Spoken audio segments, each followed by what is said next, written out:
नमस्कार दोस्तों, मेरे YouTube channel career and motivation में आपका स्वागत है। आज लीगल इश्यूज, कॉन्स्टिट्यूशनल इश्यूज की अगली कड़ी में बच्चों के संवैधानिक एवं विधिक अधिकार के बारे में चर्चा करेंगे। विभिन्न प्रतियोगी परीक्षाओं में इस टॉपिक पर प्रश्न पूछे जाते हैं, तो उसी के संबंध में constitutional and legal right of children पर डिस्कशन होगा।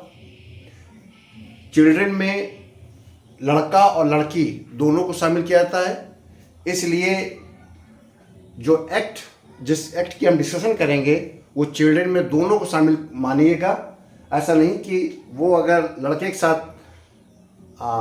दुर्व्यवहार या दुराचार होता है तो आप उसे उसमें शामिल ना करें। लड़का लड़की दोनों को समान रूप से महत्व दिया गया है। बच्चों के संवैधानिक एवं विधिक अधिकार, constitutional and legal right of the children में जो कॉन्स्टिट्यूशनल है, तो आप उन पॉइंट्स को जरूर याद रखिएगा। विभिन्न प्रतियोगी परीक्षाओं में उसके संबंधित क्वेश्चन पूछा जाता है। जैसे आर्टिकल 15 का सब सेक्शन 3 जो अनुच्छेद 15 है, उसका जो थर्ड पॉइंट है वो कहता है बच्चों के पोषण, शिक्षा एवं संरक्षण के संबंधित विशेष प्रावधान किए जाएंगे। इन्हीं विशेष प्रावधानों के कारण ही आपका राइट टू एजुकेशन लाया जाता है और विभिन्न उनके संरक्षण के उद्देश्य से ही हमने बच्चों के संरक्षण के उद्देश्य से तमाम सेक्सुअल हैरेसमेंट संबंधी एक्ट लाते हैं, जिस पर हम आगे डिस्कशन करेंगे। तो आर्टिकल 15 का सबसेक्शन 3 बच्चों के न्यूट्रिशन, एजुकेशन और अन्य प्रकार का उनके प्रोटेक्शन की विशेष प्रावधान की बात करता है और समानता के अधिकार के अंतर्गत इन पर डिस्कशन किया जाता है। आर्टिकल 21A के अंतर्गत 6 से 14 वर्ष के बच्चों को अनिवार्य निःशुल्क शिक्षा का उल्लेख किया गया है। ये 86वें संविधान संशोधन के द्वारा जोड़ा गया। विभिन्न प्रतियोगी परीक्षाओं में आ जाता है कि आर्टिकल 21A क्या है, तो ध्यान रखिए 21A जीवन का अधिकार है, तो शिक्षा के अधिकार को भी जीवन के अधिकार में शामिल कर लिया गया है 21A करके, और 86 कॉन्स्टिट्यूशनल अमेंडमेंट के द्वारा जोड़ा गया था।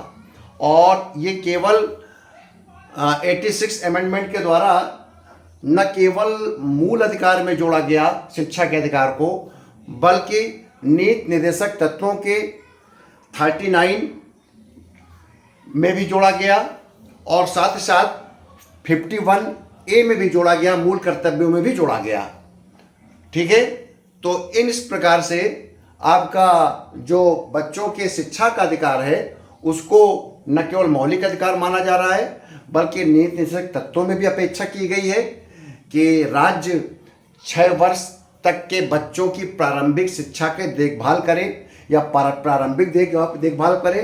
तो राज्यों ने ये व्यवस्था आंगनवाड़ी केंद्रों में कर दिया है कि 6 वर्ष तक के बच्चे का समग्र विकास के लिए ध्यान आंगनवाड़ी केंद्रों में किया जाता है और 6 से 14 साल तक के बच्चों को निःशुल्क और अनिवार्य शिक्षा की व्यवस्था किया है आर्टिकल 21A में। और इसी के अंतर्गत 86वें संविधान संशोधन अधिनियम 2002 के द्वारा जब ये आर्टिकल 21A जोड़ा गया था, तो RTI यानी कि RTE right to education, RTE शिक्षा के अधिकार अधिनियम बनाया गया, यानी कि इसको एक्ट के रूप में भी इसको बनाया गया। 1 अप्रैल 2010 से लागू है। विभिन्न प्रतियोगी परीक्षाओं में पूछ देगा कि भारत में RTE कब से लागू है, राइट टू एजुकेशन। RTI तो अक्टूबर 2005 से लागू है, लेकिन RTE राइट टू एजुकेशन 1 अप्रैल 2010 से लागू है और ये 86वें संविधान संशोधन 2002 के अंतर्गत बनाया गया था, जिसमें निःशुल्क एवं अनिवार्य शिक्षा के दृष्टिकोण से प्रत्येक बच्चे को, 6 से 14 साल के बच्चे को सरकार निःशुल्क शिक्षा उपलब्ध कराती है। उसके निवास के नज़दीकी स्कूल में उसको एडमिशन दिलाया जाता है और स्कूल में न्यूनतम सुविधाएं भी अनिवार्य की गई, जैसे कक्षा अच्छी हो, शौचालय की व्यवस्था हो, पेयजल की व्यवस्था हो, खेल का मैदान हो, पुस्तकालय हो, उसको पोषाहार भी मिले। इस प्रकार से ये ध्यान रखा गया और इसको निगरानी रखने के लिए आईटीई पर राइट टू एजुकेशन पर निगरानी रखने के लिए प्रत्येक राज्य में राष्ट्रीय बाल अधिकार संरक्षण आयोग जो पहले से ही स्थापित है वो इस पर निगरानी रखता है। तो आर्टिकल 21A का ये विस्तार है। आर्टिकल 23 में स्पष्ट किया गया है कि बच्चों को तस्करी, उनको बंधुआ मजदूरी एवं बाल श्रम से सुरक्षा दी जाएगी। आर्टिकल 24 14 वर्ष से कम आयु के बच्चों को फैक्ट्री में, माइंस में न लगाने का सीधा निर्देश है। आर्टिकल 39E बच्चों के स्वास्थ्य व जीवन रक्षा की बात करता है। आर्टिकल 39F बच्चों के समग्र विकास पर चर्चा करता है। आर्टिकल 45 पर चर्चा कर चुका हूँ, 6 वर्ष तक के बच्चों की प्रारंभिक देखभाल की व्यवस्था करता है। और 51A जब ये 86वां संविधान संशोधन आया, उसी के साथ ही मूल कर्तव्य में एक नया मूल कर्तव्य जोड़ दिया गया, जिसको कहा गया 51A का सब सेक्शन के में 11वां मूल कर्तव्य जोड़ा गया कि प्रत्येक अभिभावक, पेरेंट्स, गार्जियन की ये जिम्मेदारी है कि अपने बच्चे को जो कि 6 से 14 साल की उम्र तक उसको शिक्षा प्रदान करे, उसको शिक्षा से उसको वंचित ना करे, अनिवार्य रूप से उसको शिक्षा दिलाए, ये कर्तव्य के रूप में रखा गया। अब आता है कि और कौन कौन से लीगल अधिकार है। मैंने आईटीई के बारे में तो बात कर लिया कि राइट टू एजुकेशन आपका 1 अप्रैल 2010 से लागू हुआ था। उसमें आपको बता चुका हूँ कि पिछड़े एवं ईडब्ल्यूएस के बच्चों को सरकारी स्कूल और निजी स्कूल में 25% सीटें आरक्षित की गई हैं। सरकारी स्कूलों में तो अनिवार्य रूप से एडमिशन लेना है, साथ ही साथ अच्छे स्टैंडर्ड के जो प्राइवेट स्कूल हैं उसमें भी 25% सीटें इस ईडब्ल्यूएस और पिछड़े वर्ग के बच्चों के लिए होना चाहिए। शारीरिक दंड, मानसिक उत्पीड़न पर रोक लगाई गई है। 8वीं तक के बच्चों को निष्कासित नहीं करना चाहिए, उनकी बोर्ड परीक्षा नहीं लेनी चाहिए। न्यूनतम सुविधाएं, कक्षा, शौचालय, पेयजल की व्यवस्था होनी चाहिए। ये सब व्यवस्थाएं इस एक्ट में की गई है। अगर प्रश्न आएगा तो आप बता दीजिएगा। 1 अप्रैल 2010 से लागू हुए और 6 से 14 वर्ष तक के बच्चों को निःशुल्क अनिवार्य शिक्षा अनुच्छेद 21A में है।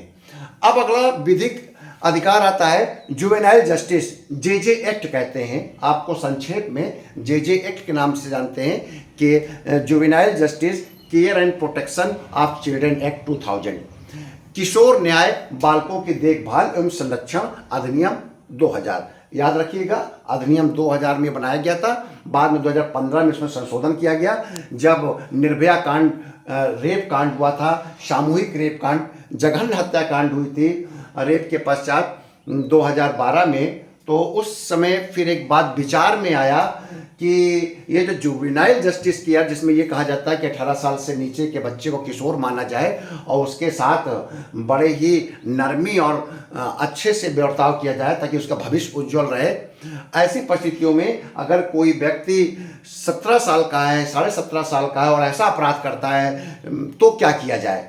तो इसीलिए चीफ जस्टिस वर्मा के जो पहले चीफ जस्टिस रह चुके हैं, बाद में सेवानिवृत्ति के बाद उनके अध्यक्षता में एक कमेटी बनाई गई थी और उसने माना था कि 16 से 18 साल का अगर कोई व्यक्ति ऐसा हीनस क्राइम करता है, हीनस क्राइम का मतलब होता है रेप केस करता है, मर्डर कर देता है, और या कहें कि एसिड अटैक करता है, किसी का किडनैप कर लेता है, ये हीनस अटैक है जिसमें कम से कम 7 साल की सज़ा हो और अधिक से अधिक आपके आजीवन कारावास भी हो सकती है।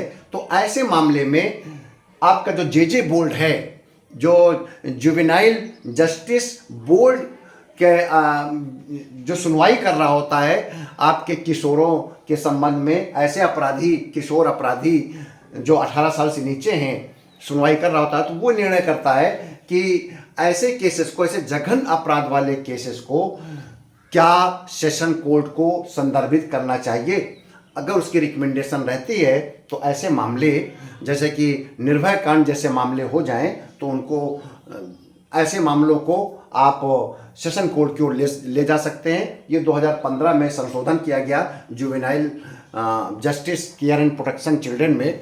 उससे पहले ये व्यवस्था थी कि किसी भी दशा में 3 साल से ज़्यादा की सज़ा जुवेनाइल जस्टिस में नहीं मिलेगा, और वह भी किसी न किसी केयर सेंटर या शेल्टर में रखा जाएगा, वहीं पर वो सज़ा काटेगा। तो लेकिन अगर जघन्य अपराध है तो फिर उसको सेशन कोर्ट के द्वारा ही सज़ा सुनाई जानी चाहिए।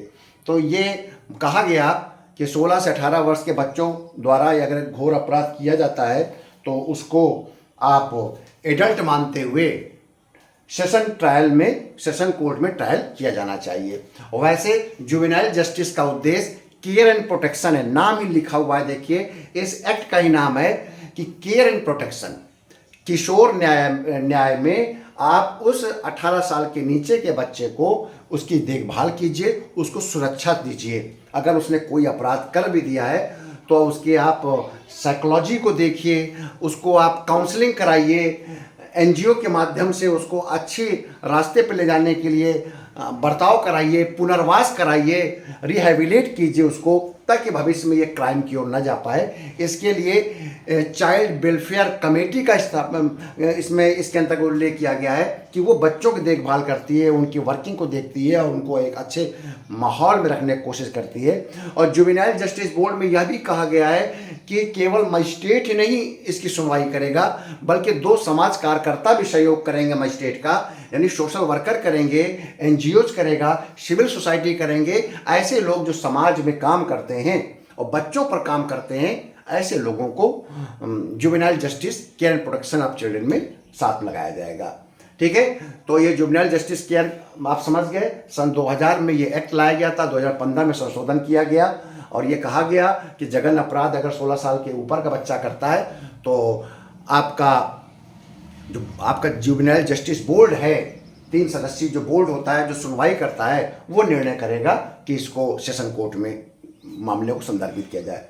अब आता है चिल्ड्रन के संबंध में पॉक्सो 2012 में ये एक्ट बनाया गया था। ये आप एक्ट से ही लग रहा होगा 2012 में क्यों बनाया गया, यह भी इसका भी कारण निर्भया कांड था। चूँकि आपको जानकारी है कि जो निर्भया कांड है वो 2012 में ही 16 दिसंबर 2012 में हुआ था और उसी समय ये माना गया कि दंड को कड़े किए जाने चाहिए।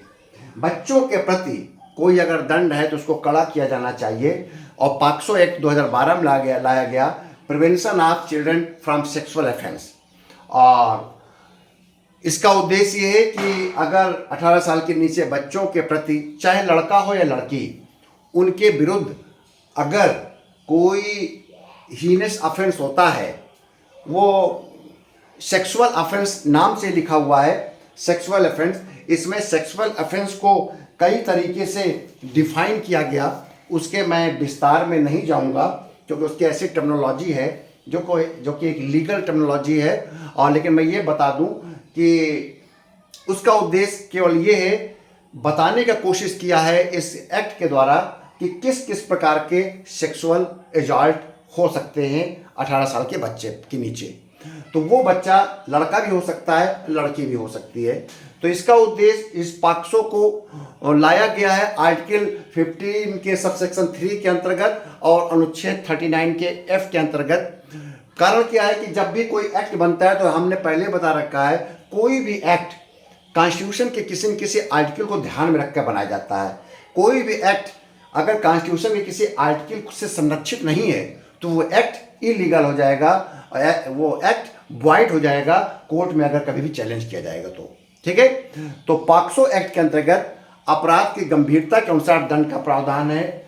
यानी कि अगर किसी 18 साल के नीचे का बच्चा है और उसके साथ कोई ऐसा बर्ताव होता है, मान लीजिए कि ऐसा कोई पेनिट्रेटिव सेक्सुअल एजॉल्ट होता है, उसके साथ आप रेप करते हैं और रेप करने के बाद उसकी मर्डर भी हो जाता है, तो ऐसे मामलों में 7 साल या उससे अधिक की आजीवन कारावास तक लग सकता है।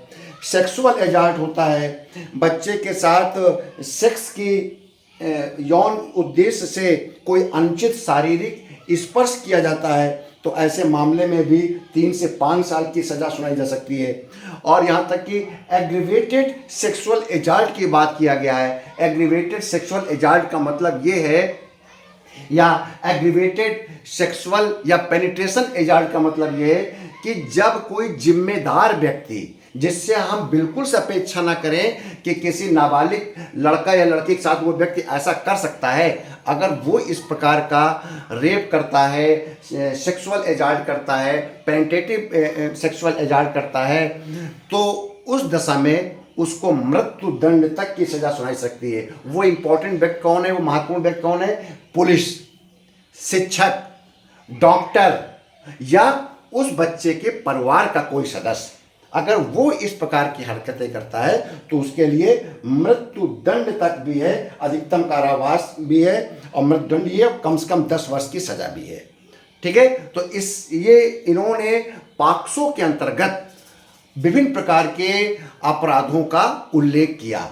और यहाँ तक कि अगर किसी नाबालिग बच्चे को 10 साल, 12 साल, 16 साल के बच्चे को आप कोई सेक्सुअल साइन दिखाते हैं, कोई तस्वीर दिखाते हैं, पोर्नोग्राफ दिखाते हैं या किसी काम में उनको उकसाते हैं, तो उस दशा में भी आप उस अभियुक्त के खिलाफ, उस आरोपी के खिलाफ कार्रवाई यानी कि कम से कम 3 साल की सजा का उल्लेख है।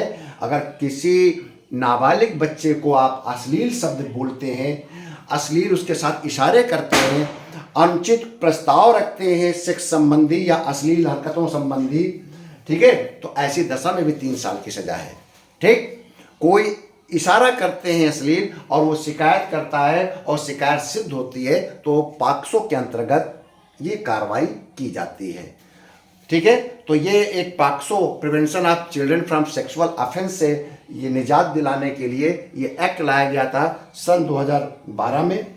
अगला है, कभी कभी इसमें यह भी है कि अगर किसी बच्चे को पोर्नोग्राफिक पर्पस से इस्तेमाल करते हैं, यानी कि पोर्नोग्राफिक पर्पस से मतलब कि किसी बच्चे को आप किसी फोटो को, किताब को, तस्वीर को सेल करवाते हैं, बिकवाते हैं या कहीं अन्य जगह पर उसको उपलब्ध कराते हैं या उनसे इस प्रकार का मटेरियल बनवाते हैं, ठीक है, तो भी उसके खिलाफ कार्रवाई का उल्लेख है, 5 साल की सजा का उल्लेख है।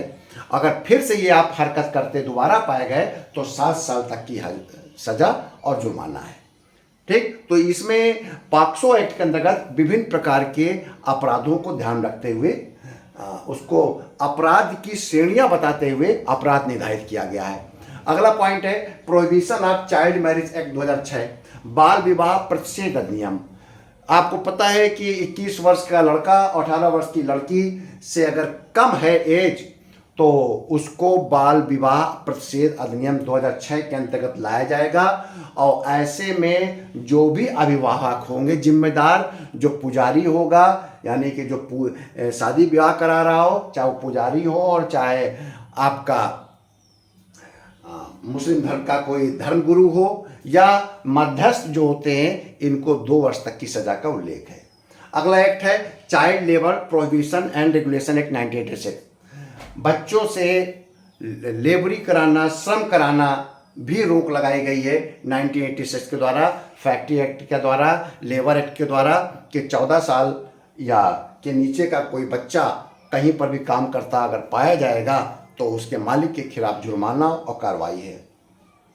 इसके अलावा आपको मैंने एक एक्ट के बारे में वीडियो बनाकर बताया था, लीगल सर्विस अथॉरिटी 1987, जिसके अंतर्गत नालसा, सालसा, डालसा और लोक अदालतों की स्थापना हुई। ये लीगल सर्विस अथॉरिटी 1987 भारत के या देश के ऐसे नागरिक जो गरीब हैं, जिनको विधिक सुविधाएं प्राप्त करने में परेशानियां हैं, जिनके जानकारी का जिन्हें अभाव है, तो उनकी सुविधा के लिए एक्ट पारित किया गया था और निःशुल्क लीगल, न्यायिक और विधिक तथा कानूनी सुविधाएं देने के लिए एक्ट बना था। तो इसका उद्देश्य भी बच्चों को और निर्धन लोगों को इस प्रकार से सुविधाएं देना है। तो मुझे पूरा विश्वास है कि आपको बच्चों के संवैधानिक विधिक अधिकार के बारे में मेरा द्वारा बनाया गया वीडियो पसंद आया होगा। अगर पसंद आया है तो इसे लाइक करिए, सब्सक्राइब करिए और अधिक से अधिक लोगों को आगे प्रेषित कीजिए। बहुत बहुत धन्यवाद।